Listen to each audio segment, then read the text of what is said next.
Zemmour, Domenech, ça se dispute, c'est parti. Voici le sommaire. Frondeurs par nature, mal élevés par culture, les Verts exercent sur les socialistes une forme de terrorisme intellectuel, écrit Le Figaro cette semaine.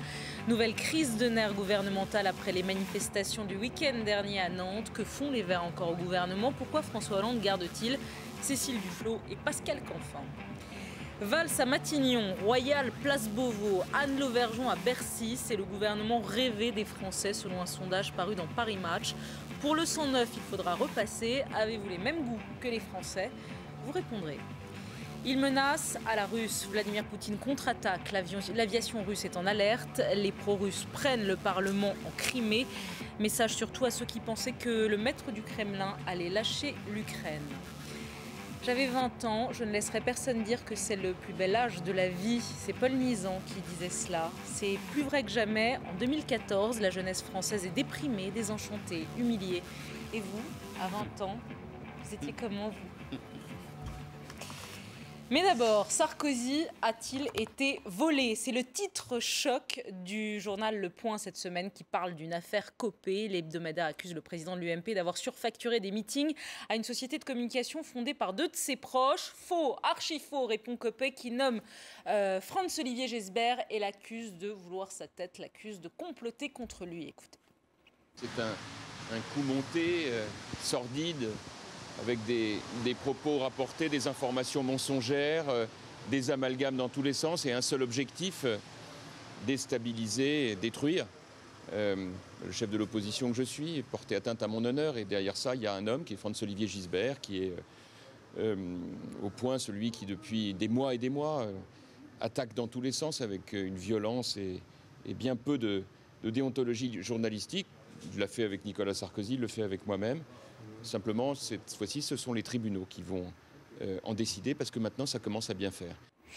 Qui veut la peau, la tête de Jean-François Copé? Qui? Franz-Olivier Gisbert, quelqu'un de l'opposition, ce qui est amusant parce qu'il est le seul à s'appeler comme cela, qui d'ailleurs montre bien une des données du problème. Et je voudrais avoir quand même un moment de compassion sincère, hein, non pas seulement ironique, sincère, pour les... Pas seulement alors. Non, pas un peu quand même, mais quand même, j'ai des amis qui sont militants UMP vraiment authentiques, et donc ma compassion ira vers eux, un peu vers Zemmour aussi, parce que... Je suis pas militant UMP. Non, mais dans le sens où ils aiment l'ordre. Et voilà un parti du désordre, ils aiment l'autorité, et voilà un parti qui n'en a plus, mais aucune, un parti qui prône la rigueur et qui fait danser l'anse du panier, mais avec ses finances de manière extraordinaire. C'était quand même le parti le plus puissant et le plus riche, qui se trouve avec une dette colossale.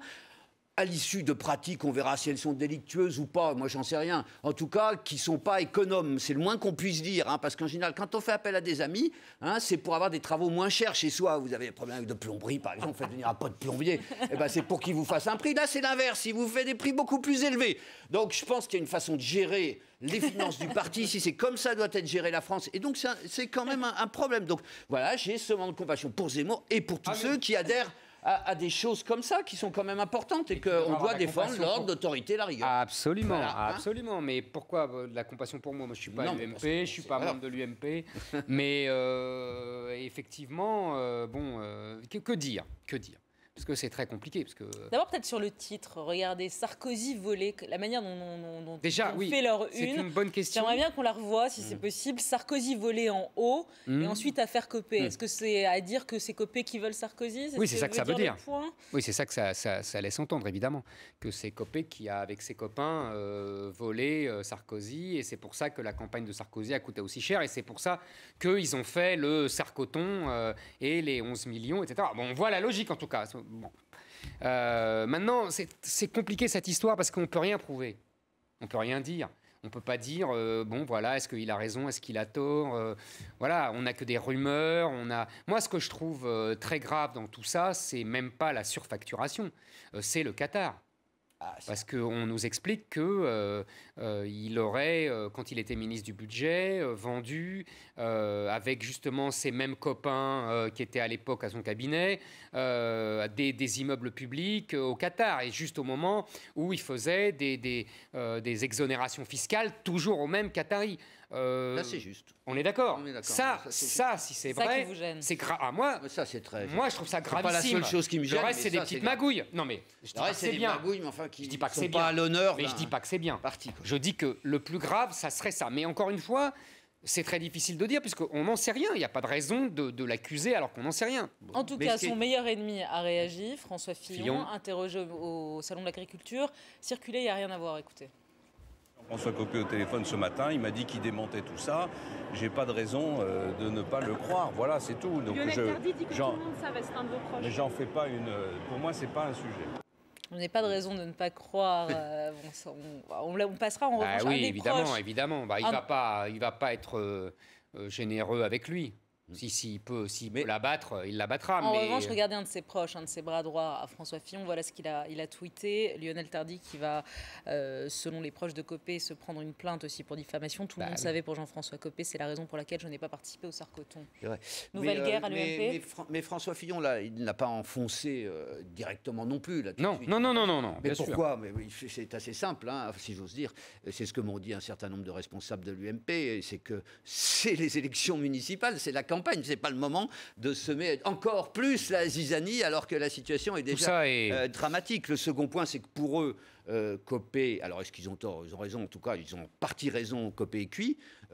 Pour inutile de l'enfoncer encore plus. Inutile de l'enfoncer, on ne tire pas, je vous cite un des sur un corbillard. On ne tire pas sur un corbillard, voilà. Donc, les comptes se régleront, puisque la guérilla continue en coulisses, les comptes se régleront en 2015 au plus tard, et qu'au fond, un Copé affaibli vaut mieux que n'importe quoi d'autre. Il finit vos phrases aujourd'hui. Je sais pas ce qu'il c'est assez facile. Vous savez, quand on connaît un peu les politiques depuis longtemps, on connaît leurs formules toutes faites et donc on sait exactement ce qu'ils vont nous dire.